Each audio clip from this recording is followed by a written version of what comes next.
Petrol వేసుకొని నుండి వెళ్తా అంతే.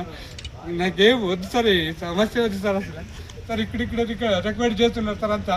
మేమేంటి సార్ ఇంక బతుకుంటుందా? వాళ్ళు వచ్చి మాట్లాడి వెళ్ళిపోతే మేమేంటి సార్? నీ సమస్య ఏమైంది? నా భార్య పిల్లలు అక్కడ ఉన్నారు సార్, రమ్మంటే వీడియో సెంటర్లో చెప్తున్నారు సార్, ఊరికొరికి మాట్లాడుకొని అక్కడ ఫోన్ కాల్ చేస్తున్నారు సార్. నా ఫోన్ కూడా ఇక్కడ సార్, చూసిన కాళ్ళు చూపిస్తాను సార్ నేను అంతా. అంటే ఏం నీ భార్య పిల్లలు ఇంటికి రావడం లేదా? అక్కడ ఇంటికి రావటం లేదు సార్. ఏం కొట్టి పంపించినావా? ఏం లేదు సార్, అక్కడ ఉన్నాం మొత్తం ఫ్యామిలీ. యా ఊరు? నాది వడ్రమనే సార్, నాది కళ్యాణ్ సార్. ఇట్లా చెప్పుకుంటుంటే దీంట్లో రికార్డులు అంతా చూపిస్తాను సార్, ఏం జరిగిందో మొత్తం ఇస్తాను సార్, స్టేట్మెంట్ ఇస్తాను సార్. పేపర్ ఇలా కదా అందుకు ఇచ్చేస్తాను సార్. ఇదే ఫోన్లోదా ఊరికొరికొచ్చి స్టేషన్లో మాట్లాడే అవసరం ఏముంటుంది సార్?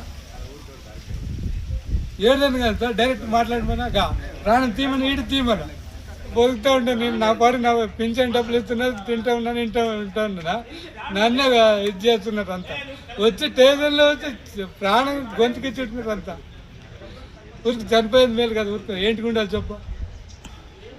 వైఎస్ఆర్ ప్రభుత్వంలో ఉన్నప్పుడు ఈ పనులు ఉండలేదా? ఇవి జరుగుతూ ఉండేవంతా. ఊరికోరికి అంత పోయేదా ఊరికోరికి సపరేట్ ఫోన్లు చేసి వాళ్ళు చేసి వీడు చేసి ఏముంటుంది?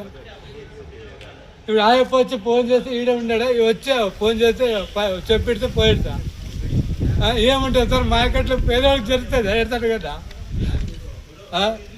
తర్వాత వస్తాడో చెప్తాడో వెళ్ళిపోతాడా?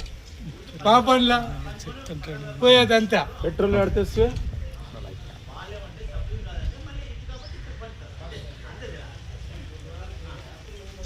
పేదవాడు అంటే పంపించేది అంతా.